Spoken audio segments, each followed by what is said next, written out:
Theater Spotlight with Julio Martinez. I'm Julio Martinez, coming to you over LAartstream.com.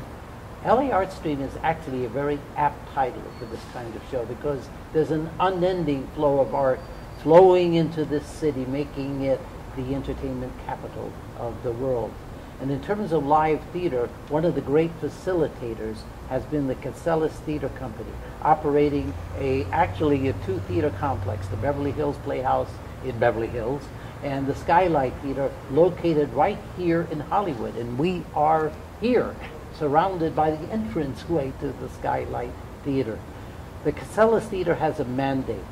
The mandate is to encourage, develop, enhance, and present writers, playwrights, actors, directors, producers. The whole idea is for them to elevate the talents, encourage the talents, educate them so they're ready to present their professional work to the public. And I have two great examples here in studio out on the patio of the Skylight Theatre. I'd like to introduce Mr. Boni Alvarez, is that correct? That's right. And Mr. Thomas James O'Leary. Hello. Boni, you're the playwright. Thomas, you're the director. That's right. Now, I am going to put a big burden on both of you right now. Okay. You have developed, Boni, you have developed a new play during this last year. Yes. As part of a lab project of the Katselas Theatre Company under, I guess, the mentorship of a very accomplished playwright, Shem Bitterman. That's right. How did this all happen for you? Well, they put out a call for submissions. You have to turn in a sample, and they had their own selection committee, and then I was informed that I was invited to join, and it is a group of writers of 7, and throughout the year we worked on brand new plays.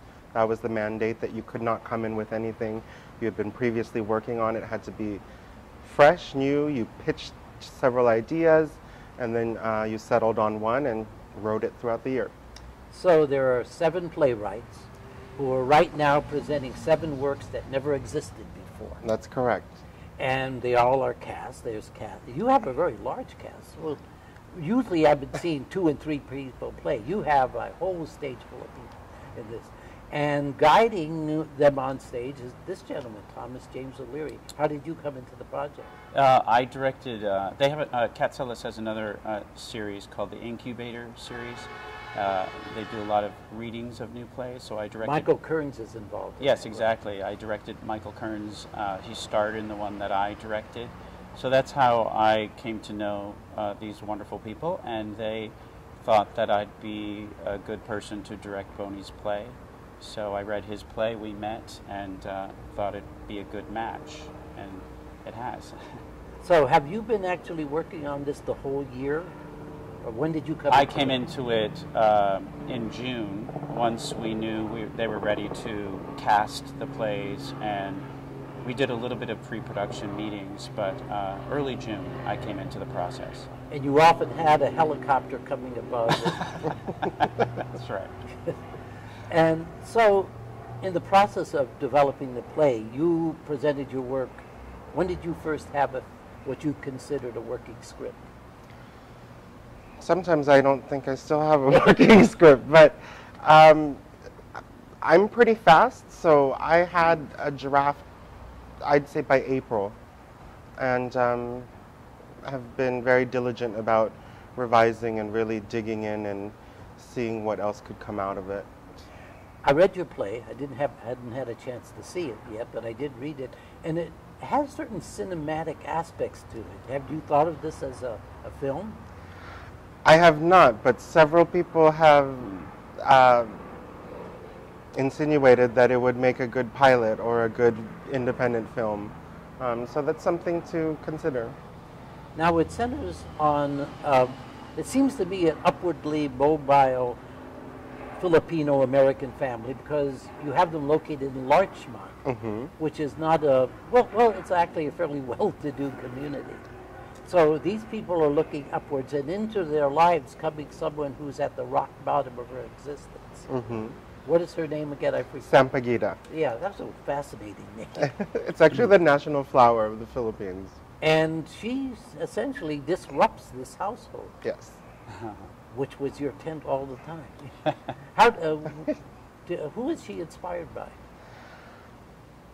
In some senses, she's a figurative representation of the motherland. So, right. The Mother motherland, Earth, yes. yes. She's come to remind them that they are, in fact, Filipino, and there was once upon a time a simpler way of life, which first-generation immigrants tend to forget when they're so busy pursuing the American dream. And then there's another woman who essentially starts out as an antagonist, but essentially becomes her protagonist. Yes. And what's her name? Madison. Now, both these ladies are pregnant. Yes. And both these ladies have different attitudes about their pregnancy. Yes, very much so. And that's part of the real just feistiness of this play. What happens to both of them? Sir, how do you insinuate yourself into this? Well, that's what drew me to the play, was the very different points of view of two women who are pregnant. Well, Madison de Los Santos is a white woman married to a Filipino American man, and she is surrounded by her Filipino American in-laws quite a bit. So I think it's fascinating that that it's a white woman who's pregnant, and the Filipino American in-laws are anxious or eager to have someone to carry on their family line. She's miscarried twice before, so there's a lot of pressure on her. And like you say, into their lives comes Sampaguita, who is just an innocent, poor immigrant from the motherland, like Boni says.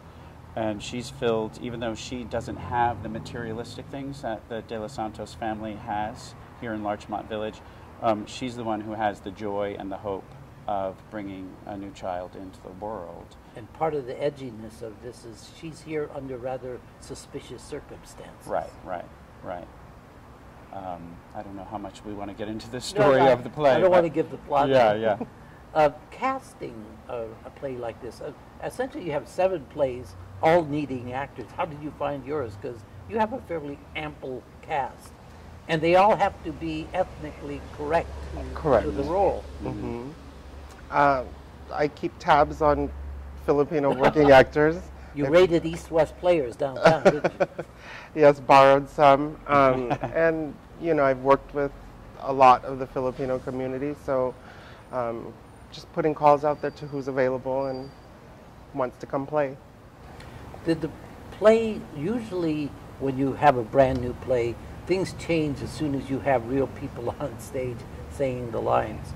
So have you essentially been front and present with the play, making changes? Yes.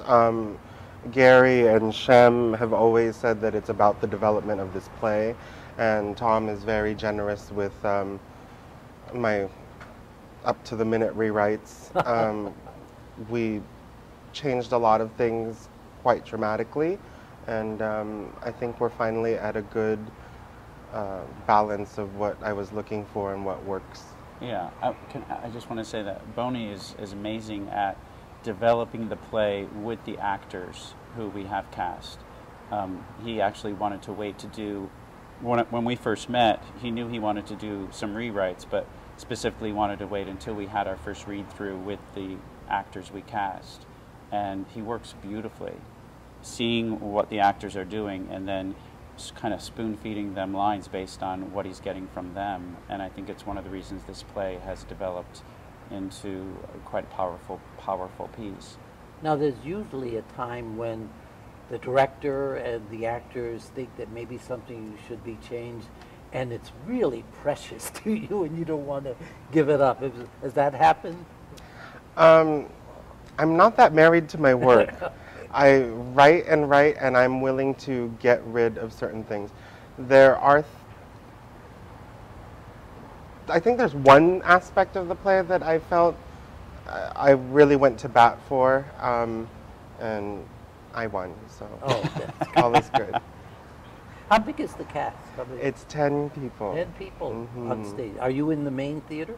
Yes. Yeah. I should let people know the Skylight Theatre is a 2-theater complex, a 99-seat theater, and then what could be considered a lab, about a 45-seat theater.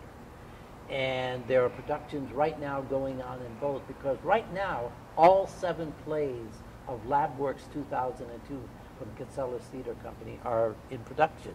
Got a lot of actors up there. Mm-hmm. A lot. Mm-hmm. I'd like to see what the backstage area looks like.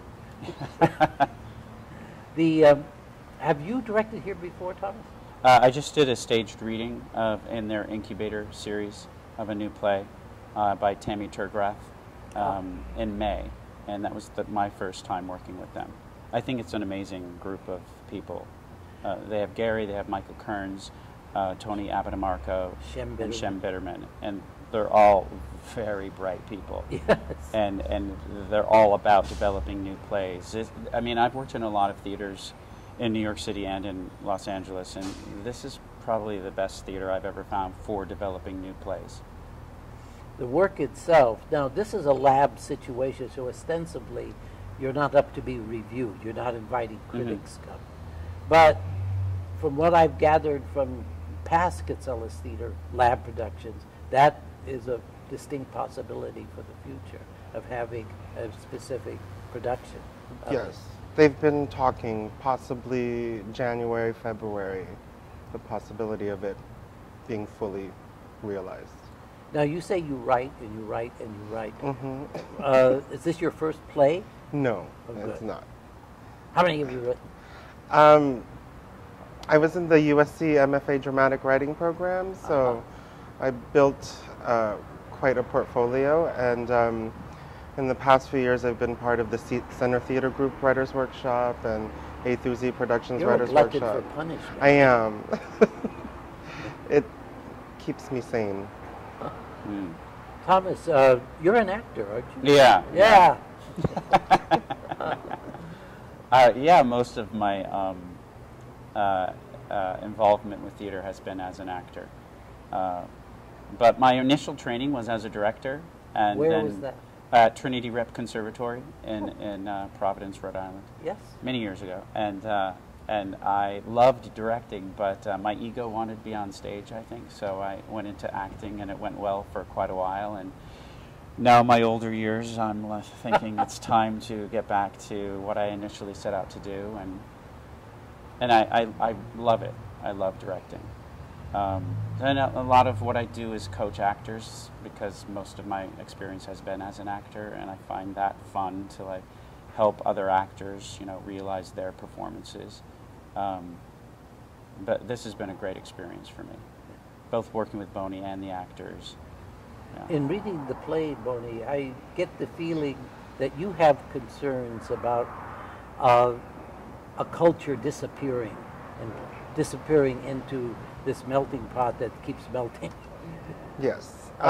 Is there much sense memory? Have you had these concerns within your own family?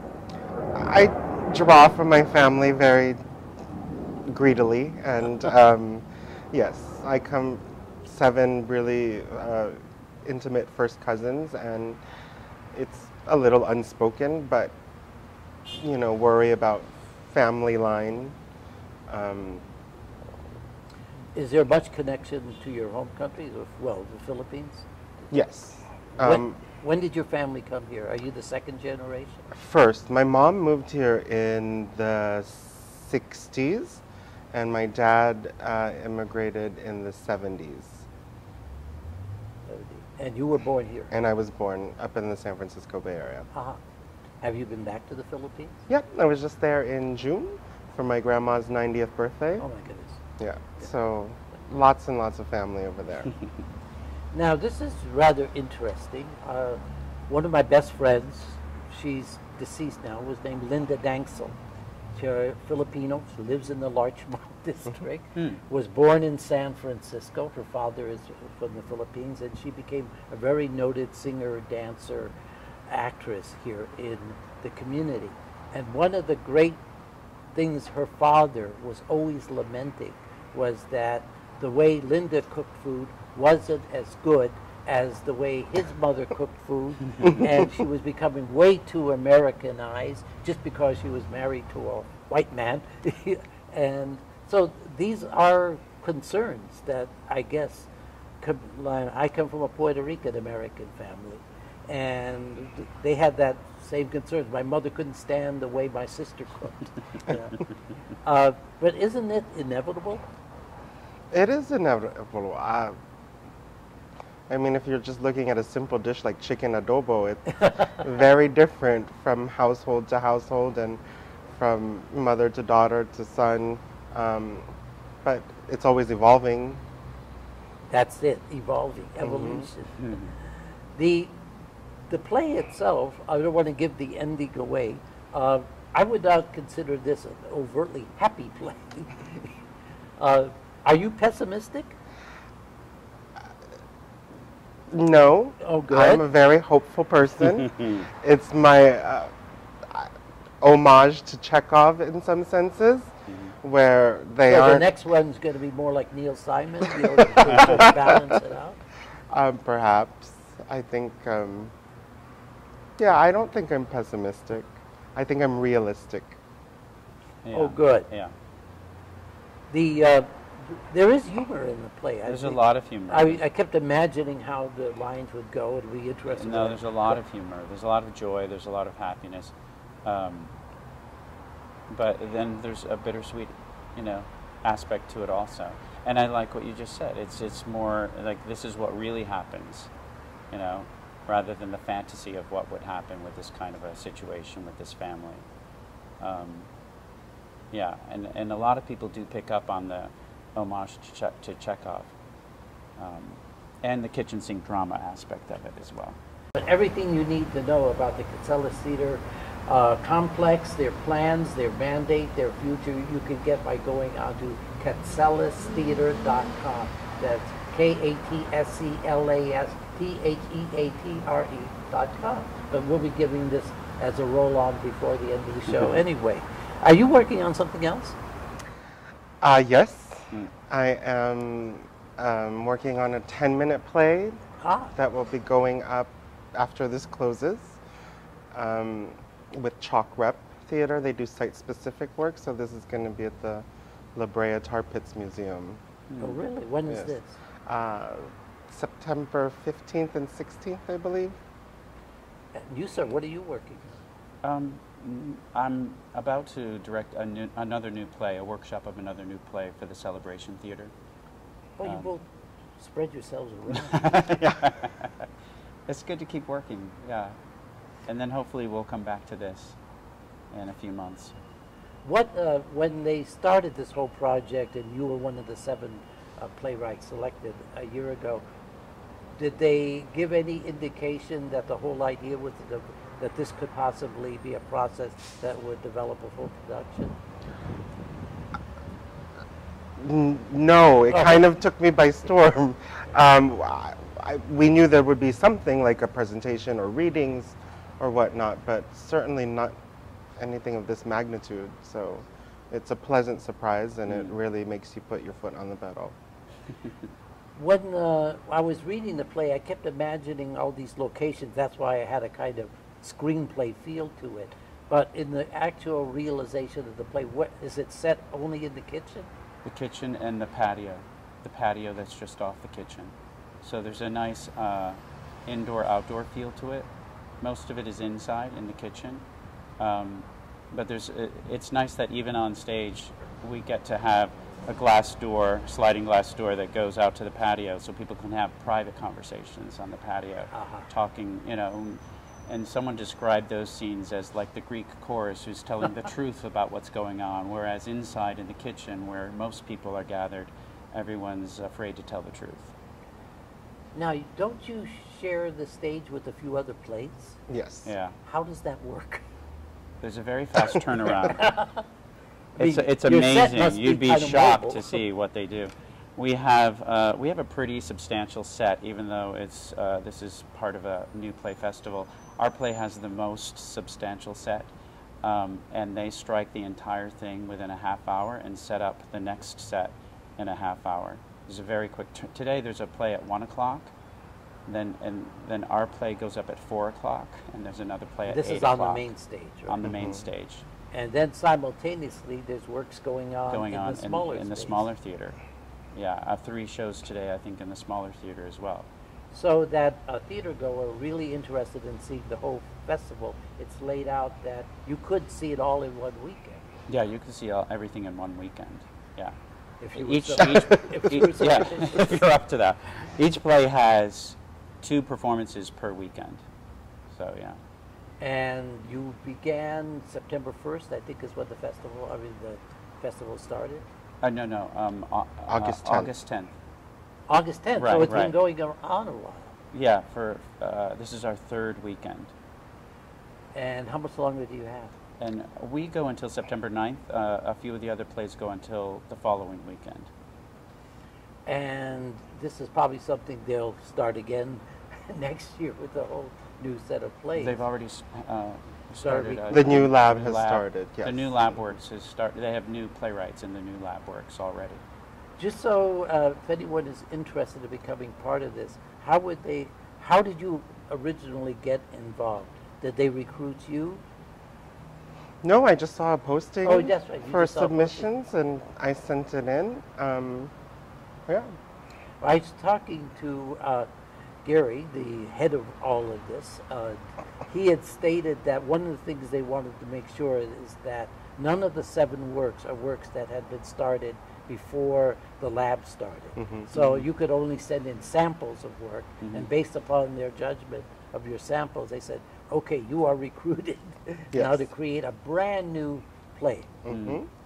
And could the play be anything you want, or did you have to submit an idea what the play was going to be? No, Shem is very supportive of, helping you write the play that you want to write. And yeah, you pitch ideas, and everybody's very supportive and asking questions to unearth characters and plot points. It's a very nice group of people. Have you all seen each other's work? Not yet. Not yet. Yeah. We've been so involved with just keeping this going, and we're still working on it. So yeah.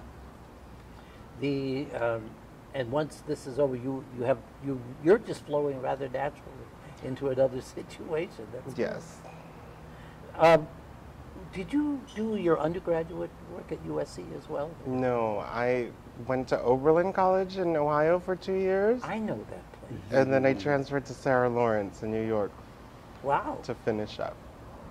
And but you were born in San Francisco. Were you raised here or raised? No, raised up north.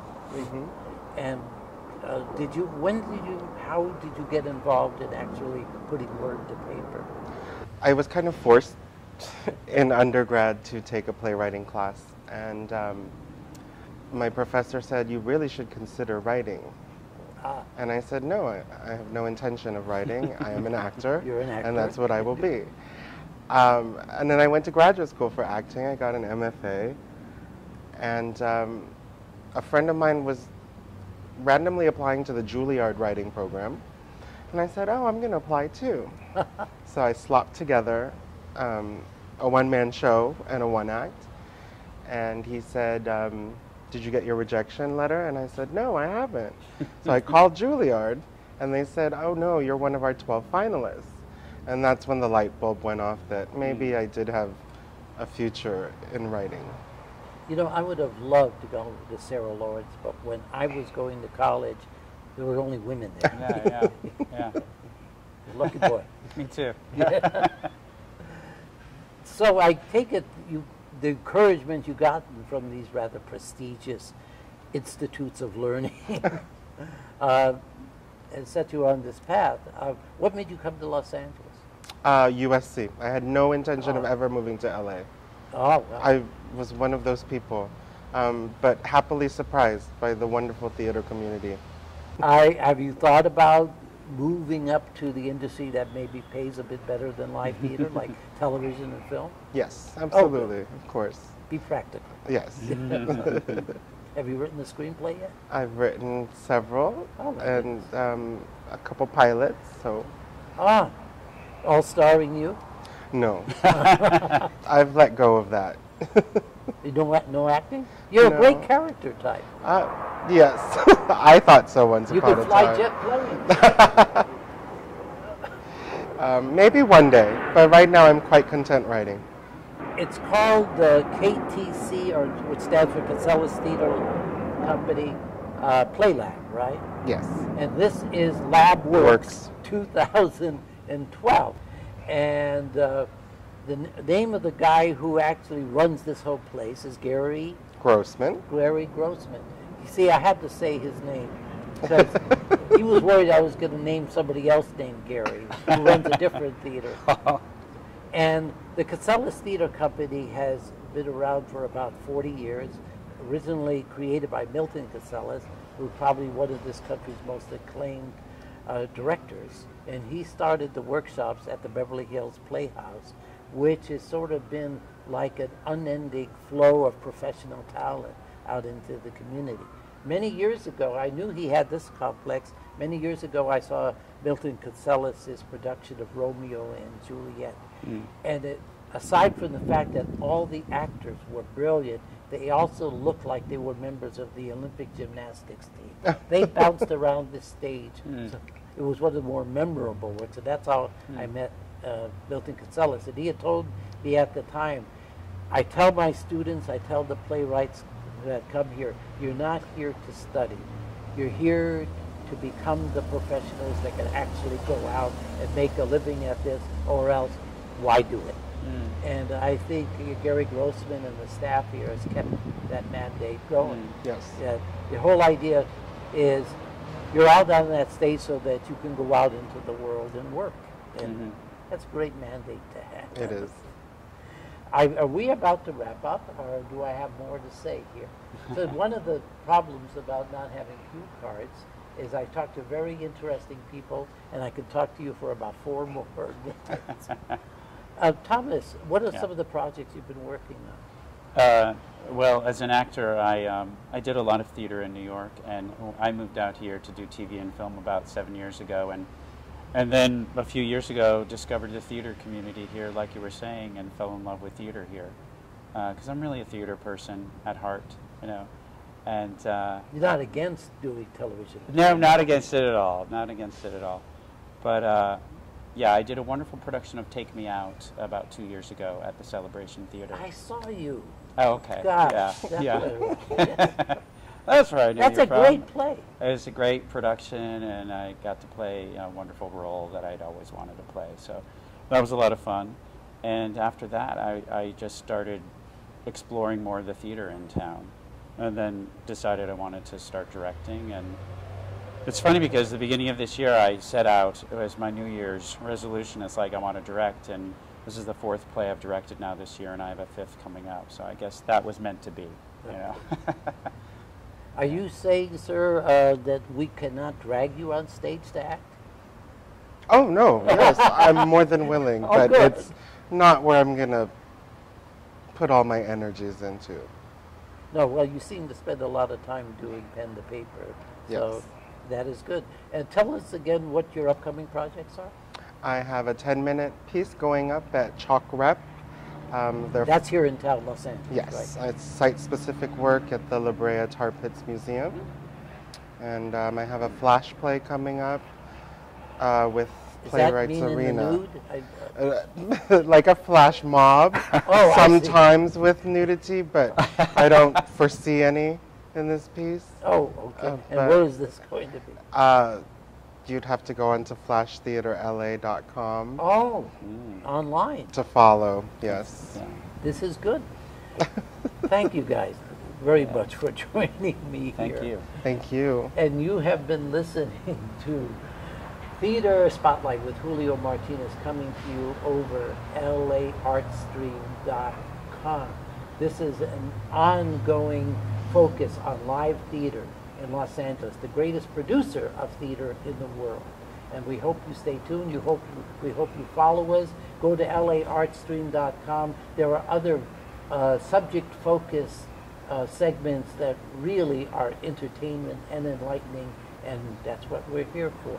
Thank you for joining us, and thank you guys for being here. Thank you, Julio.